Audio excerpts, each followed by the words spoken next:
কথাতেই আছে মাছের রাজা রুই আর শাকের রাজা পুঁই। তবে আজকে আর শাক দিয়ে মাছ ঢাকবো না। আজকে পুঁই শাকের একদম ভিন্ন একটা রেসিপি বা সম্পূর্ণ নতুন এক ধরনের রেসিপি তোমাদের সাথে শেয়ার করব, যেটা থাকলে গরম ভাতের সাথে আর কিচ্ছুটি লাগবে না। নমস্কার, বেঙ্গলি পাকশালায় তোমাদের সকলকে স্বাগত জানিয়ে একদম পুরনো দিনের সাবেকি পুঁই শাকের একটা রেসিপি তোমাদের সাথে শেয়ার করছি। চলো তাহলে রেসিপি শুরু করা যাক। তো প্রথমেই আমি 500 গ্রাম পুঁই শাক আগে থাকতেই কেটে রেখেছি। পুঁই শাকটা দেখো আমি একটু ছোট করে কেটেছি, মানে পুঁই শাকের যে ডালের অংশটা সেগুলোকেও ছোট ছোট করে কেটেছি, খুব বেশি বড় রাখিনি। আর পুঁই শাকটা কিন্তু নিতে হবে একটু কচি, মানে পুঁই শাকটা যদি বেশি বুড়ো হয়ে যায় তাহলে ডাঁটাগুলো দেখবে চিবা হয়ে যাবে, তখন অতটা ভালো লাগবে না। একটু কচি পুঁই শাক হলে খেতে বেশি ভালো হবে। পুঁই শাকটাকে ভালো করে কেটে নিয়ে 3 থেকে 4 বার ভালো করে জল পাল্টে পাল্টে ধুয়ে নিয়ে জলটাকে ঝরিয়ে রেখেছি।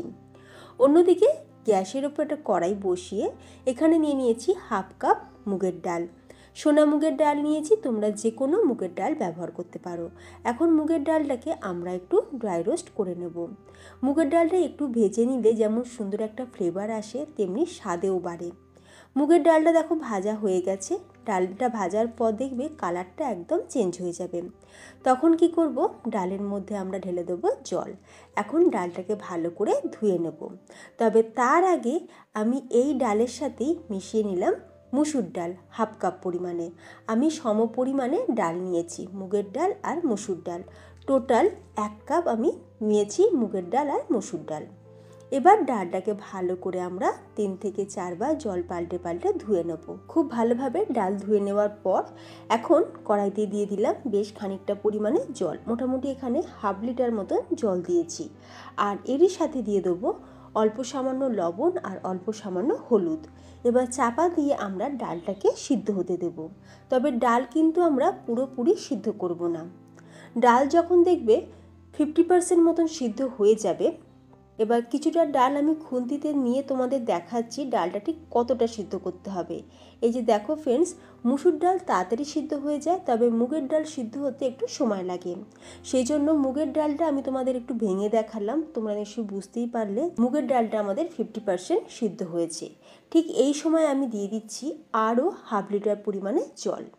জলটা দিয়ে এরপর দিয়ে দেবো পুঁই শাক। পুঁই শাকটাকে দিয়ে একবার ভালো করে মিক্স করে নিয়ে চাপা দিয়ে আমরা ডালের সাথেই শাকটাকে সিদ্ধ করব। 10 মিনিট মিডিয়াম ফ্লেমে আমি এইভাবেই ডাল আর পুঁই শাক সিদ্ধ করে নিয়েছি।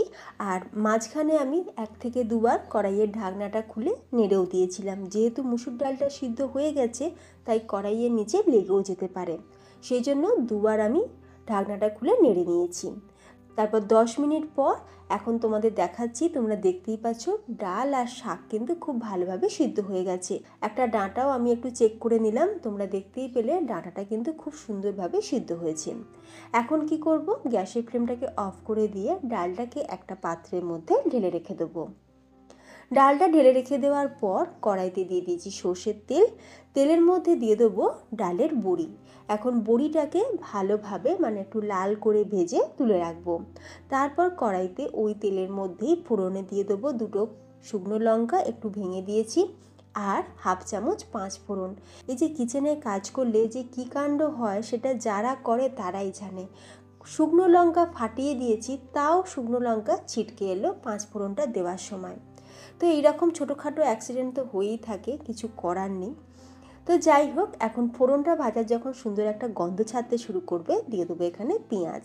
এখানে 2টো মিডিয়াম সাইজের পেঁয়াজ পাতলা পাতলা করে কেটে রেখেছিলাম, পেঁয়াজটাকে দিয়ে একটু ভাজা ভাজা করে নেব। তবে পেঁয়াজ কিন্তু খুব বেশি লাল করে ভাজার কোনো প্রয়োজন নেই। এখন পেঁয়াজটা একটু ভালোভাবে ভাজা হয়ে যাওয়ার পর গ্রেট করে নেওয়া রসুন আর আদা, এখানে আমি 6টা রসুন গ্রেট করে নিয়েছি, আর হাফ ইঞ্চি মতন আদা সেটাকেও গ্রেট করে নিয়েছি। তোমরা আদা আর রসুন থেতো করেও দিতে পারো। এরপর আদা রসুন দিয়ে সাথে দিয়ে দিলাম কাঁচা লঙ্কা, যেটা কাঁচা লঙ্কা দিয়ে দিয়েছি, দিয়ে খুব ভালো করে আমরা এগুলোকে একটু ভাজা ভাজা করে নেব। যখন দেখবে আদা রসুনে কাঁচা গন্ধটা চলে যাবে তখন অ্যাড করে দেবো টমেটো। টমেটো দিয়ে খুব বেশিক্ষণ কিন্তু নাড়াচাড়া করার কোনো প্রয়োজন নেই, কারণ টমেটো আমরা আস্তই রাখবো। এরপর দিয়ে দেবো হাফ চামচ হলুদ আর 1 চামচ লঙ্কার গুঁড়ো। হলুদ আর লঙ্কার গুঁড়ো দিয়ে ভালো করে একটুখানি নাড়াচাড়া করে নেওয়ার পর ঢেলে দেবো ডাল। পুঁই শাক সমেত ডালটাকে ঢেলে দিলাম, দিয়ে এখন খুব ভালো করে মিক্স করে নিয়ে আমরা এখন দিয়ে দেবো এর মধ্যে ভেজে রাখা বড়ি, কারণ বড়িটা আমরা এই সময়ই দেব। ডাল আর শাক তো খুব ভালোভাবে সুসিদ্ধ হয়ে, আর বড়িটাও যাতে ভালোভাবে সিদ্ধ হয় সেই জন্য বড়িটা একটু আগে থাকতেই দিয়ে দিলাম। আর দিয়ে দিচ্ছি 1 চামচ চিনি, স্বাদ অনুযায়ী লবণ আর 3টে চেরা কাঁচা লঙ্কা। সব কিছু দিয়ে ভালো করে একবার মিক্স করে নিলাম। একটু চিনি অবশ্যই দেবে, পুঁই শাকেতে চিনি দিলে দেখবে তবেই স্বাদে বাড়ে। এবার চাপা দিয়ে আমরা খুব ভালো করে কুক করে নেব। 5 মিনিট মিডিয়াম ফ্লেমে আমি ডালটাকে খুব ভালোভাবে ফুটিয়ে নিয়েছি। এরপর নামানোর আগে দিয়ে দেবো 1/4 টিস্পুন গরম মশলার গুঁড়ো আর কাঁচা সর্ষের তেল। আবারও আমি একবার ভালো করে মিক্স করে নিলাম। তো মুসুর ডাল দিয়ে পুঁই শাক আমাদের একদম তৈরি। গরম ভাতে এই রকম যদি ডালের একটা রেসিপি থাকে দেখবে আর কিচ্ছুটি লাগবে না। গরম ভাতে পুঁই শাক দিয়ে মুসুর ডাল আর মাছ ভাজা, পুরো 1 প্লেট ভাত দেখবে নিমেষেই শেষ হবে। তবে হ্যাঁ, সাথে একটু লেবু রাখতে ভুলো না, একটু লেবু দিয়ে এই ডাল খেতে কিন্তু দারুণ লাগবে। মুসুর ডাল দিয়ে পুঁই শাকের দারুণ একটা রেসিপি আমাদের একদম রেডি। তাহলে আর কিসের অপেক্ষা, গরম ভাত নিয়ে বসে যাও, সাথে রাখো এই রকম একটা ডাল। তোমাদের কেমন লাগলো ফ্রেন্ডস আজকের এই মুসুর ডাল দিয়ে পুঁই শাকের রেসিপি? অবশ্যই কমেন্টে জানিও। রেসিপিটা ভালো লাগলে লাইক, কমেন্ট আর চ্যানেলটা সাবস্ক্রাইব করে যেতে একদমই ভুলো না। যে সকল বন্ধুরা আমার চ্যানেলে নতুন ভিডিও দেখছো তোমাদের কাছে রিকোয়েস্ট রইল, প্লিজ চ্যানেলটি সাবস্ক্রাইব করে পাশে থাকা বেল আইকন প্রেস করে রাখবে। তাহলে আমি চ্যানেলে যখনই ভিডিও আপলোড করব তার নোটিফিকেশান সবার আগে তোমাদের কাছে পৌঁছে যাবে। ফেসবুক থেকে ভিডিওটি দেখলে পেজটিকে ফলো করে নেওয়া অনুরোধ রইল, আর ইউটিউব থেকে দেখলে চ্যানেলটি সাবস্ক্রাইব করে পাশেই থেকো। তাহলে ফ্রেন্ডস, ভিডিওটা আজ আমি এখানেই শেষ করলাম। দেখা হবে নতুন কোনো রেসিপির সাথে। ধন্যবাদ।